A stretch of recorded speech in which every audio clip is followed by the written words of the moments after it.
everyone, I'm Ari here with Rachel and we're your hosts for the Merry Writer podcast. This week we're on episode 207 and we're asking, what is the difference between cliches and tropes? Before we dive into the topic, don't forget to subscribe to the podcast wherever you're listening if you haven't already, and if you enjoy the show, please do share it with friends and feel free to write a review. Okay, so cliches and tropes. I think one of the reasons I wanted to talk about this very quickly, really, I don't think it's going to be a long episode, as she says that, wittering extrally. I have seen people sort of use cliche and trope interchangeably, and I don't think that's a good idea because you kind of need to know the differences. So a trope, if we're going to use Wikipedia, the definition of a trope: a literary trope is the use of figurative language via word, phrase, or an image for artistic effects such as using a figure of speech. Cliche, as defined by Wikipedia, is an element of artistic work, saying, or idea that has become overused to the point of losing its original meaning or effect. So those are very specific definitions, and part of me is like trying to get them in my head. Now, for me, your trope is the sort of thing like love triangle, found family. That is what I would consider a trope. Your cliche, I mean, you've probably heard the cliche, her skin was as white as snow. Worked for Snow White, then it got overused. So yeah, the cliche is often just like a little phrase that if you read it, you're like, oh yeah, we've read that a million times. Whereas a trope is something, it's more of a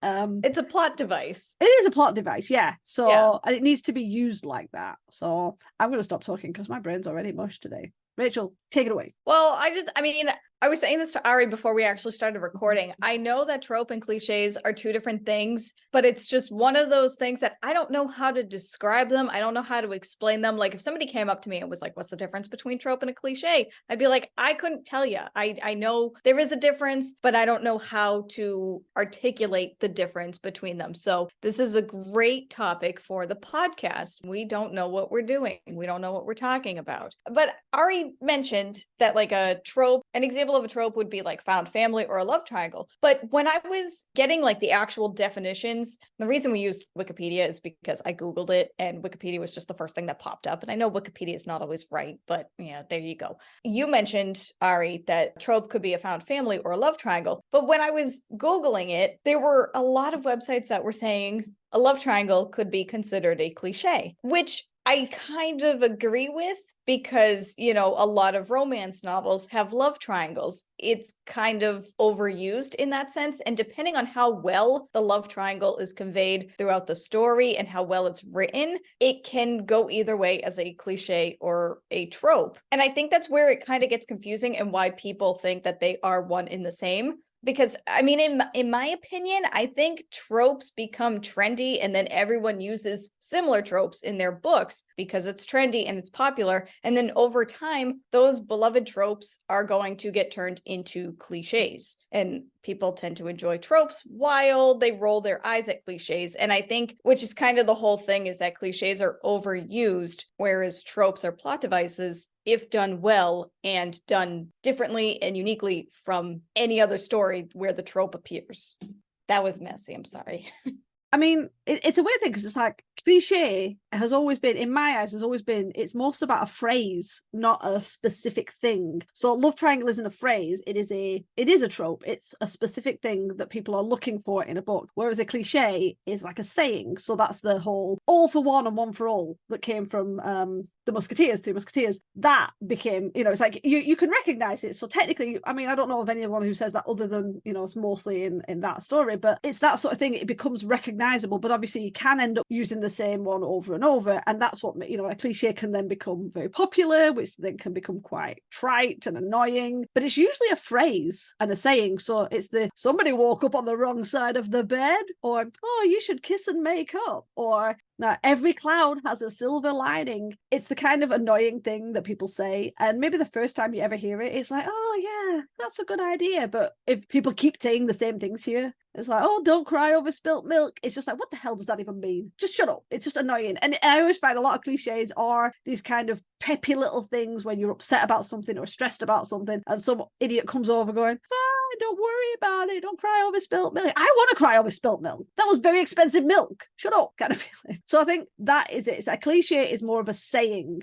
that can be overused. So if you sit there going like, oh, her skin was as white as snow, you know, her hair as black as a raven's wing, if that is used to death over and over, or one of these sayings like, you know, all's fair in love and war, it's like, yeah, we've heard them a lot. Could you come up with something new? Whereas a trope is something a bit more meaty, more like the found family, the love triangle, the enemies to lovers. It's not a single thing. It's a plot device that runs through the book. So if you're reading a book and it's enemies to lovers, that's going to go through the whole book. You're going to start off as enemies. There's going to be those kind of crackly parts. Then there's going to be a point when it turns and they start becoming a bit more amicable, and they maybe get to more of a friendly side. And then that friendliness is going to start turning. Maybe someone rescues somebody. There's a moment, quietly around the campfire, and then it's going to start easing into kind of fancy him, and then it's going to move into lovers, and that's how it is. So you've got this whole thing, whereas a cliche is just a phrase thrown in, and sometimes I have seen it in books where they use the same phrase throughout the damn book, and by the end you're like, I'm so sick of hearing it.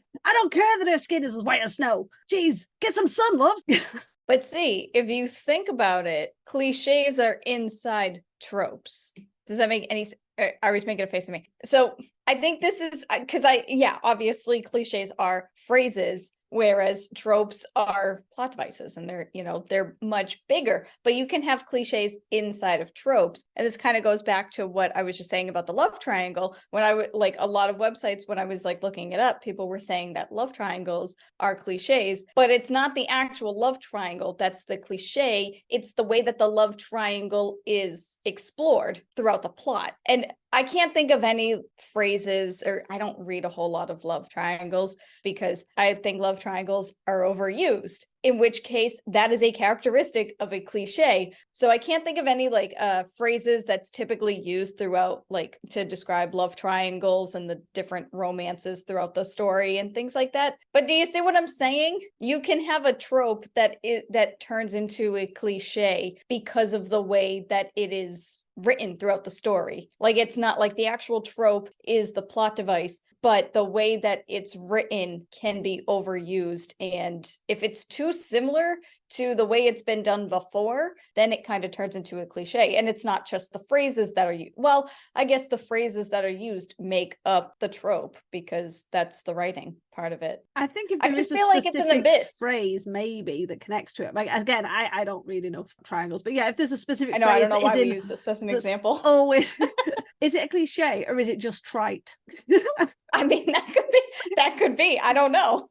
I just find it interesting how people look at tropes. And I think that's where people get confused, that tropes and cliches are supposedly the same thing, because they look at tropes that are used over and over and over again and just say this trope is overused, so it's no longer a trope, it's a cliche. But cliches are phrases. So, but also cliches are overused phrases. And if a trope is overused, does the trope become a cliche itself? But would the trope be overused? Because most tropes are, there's again, it's like with the whole concept of story ideas. You got the hero's journey, rags to riches, and all this. Which, by the way, rags to riches is probably a cliche. Yeah, I mean, see, the phrase itself, the actual title of the trope is a cliche. Where was I going with this? So yeah, so there's there's the 7 or 12 or whatever it is of story ideas, and that is it. There's nothing unique. It's just how you tell it, and it's the same with tropes. And I guarantee there's someone who we're not big on love triangles. The idea is if you fancy someone and you're happy and you're in love with someone, and then some other person comes in, it's I don't know. The idea is oh, I'm not sure. It's if I was the first person, I'd be you know what? Then you go with that. I don't want to be someone's guess or seconds, and I'm certainly not vying for attention. I'll find someone who actually wants me. Bye. Make it easy. It becomes a line. You're fine. I digress. Where was I going with this? Yeah. So there'll be tropes that people hate. There are tropes I will not read. And I love the push now where on social media, a lot of people put tropes. It's oh, this book has got found families and love triangles and enemies to lovers and forced proximity. And they've even got down to small ones one bed or sharing a horse. They're getting down to the minutiae. It's not even big things anymore. It's really small points, that touch her and you die trope. And I guarantee there'll be people who look at those and go, I don't like found families, or I don't want the forced proximity or anything like that. And that's just a personal preference. I love the idea of telling people what the tropes are, because it automatically gives them an idea. Because if you say you like enemies to lovers, you're probably drawn to other books with enemies to lovers. So if I'm reading an enemies to lovers and I'm oh my God, I love it, I love that whole thing, and then someone's book pops up on Instagram and it has all the tropes and one of them is enemies to lovers, as long as it's not got one of the other ones I hate, I'm oh, I'm gonna have a look at that. If someone was has this cliche in, it's yeah, you know what, no thanks. So there will always be tropes that people don't care for, but having the different tropes out can really draw you in, because otherwise you could be reading a book and you're like, oh, I didn't realize it was going to have this in or that in. And yeah, I don't know where I'm going with this. This is a bad episode. No, but I don't know where I'm going with my point either. But I think that you kind of explained my point, and I think that's why I like how what are we talking about? What's the difference between tropes and cliches? And this entire episode, I'm like, I think I know why people think they're the same. But what you just explained kind of further explains my point. I think it comes down to personal opinion and personal preference. If, like, I love found family. If I see book after book after book after book that says found family as the trope, whether it's the main trope or an underlying trope, whatever, it'll be on my radar because I love found family. But other people will look at that and say, oh, every book now has found family. That's such a cliche. Found family is becoming a cliche. And it's not, as we've explained, cliches are just phrases and like stereotypes, whereas tropes such as found family is the plot device for the story, and it's what helps push the story further along. It helps develop the characters, it helps the plot, etc., etc. And I think that's why people think that they're the same. I apologize if this is not making any sense. It's making sense in my head, but I can't explain it. But it comes down to opinion. Yeah. No, you're right though, because people get so stressed about something and like, oh, I don't like that. But I'm going to use movies as an example. I'm going to use superhero movies because that is the biggest trope. Regular person gets bitten by a spider, hit by radiation, does he find a ring or a lantern? I don't know. I watched the Green Lantern ages ago. It was awful. I never watched the thing. Give me a minute, I'm trying to has a weird experience and decides to dress up as a bat. It's all this kind of some regular person has hits, specific thing, bitten by a spider, hit with radiation, whatever, turns into a superhero, has a crisis, doesn't want to help people, gets over crisis because their mentor dies. It's the typical storyline of the superhero. Their mentor dies, their girlfriend, boyfriend, dog gets kidnapped, and they have to rise to the occasion. There's your trope. Regular person gets hit with something and turns into superhero. That is a trope in its own way. It's the same with the chosen one trope. Same diff. And yet, it's funny how we will see it in movies and be fine. How many people have just watched all the Marvel movies? And again, there's a lot of people who got so sick of the Marvel movies because it's like, getting tired of seeing superheroes. Again, it's the same storyline. So again, it comes from popularity. It's like, if something becomes too popular to the point where it's saturating the market, that will still be great for the people who love it. Like the people who love Star Wars. I enjoyed the first 3 movies. I watched 2 of the other movies and then didn't give a crap because I didn't enjoy them. The amount of Star Wars stuff coming out, it just blows my mind. But obviously, if you're a massive Star Wars fan, then you love all of it. I'm assuming you do. You just watch everything, you'll take it all in.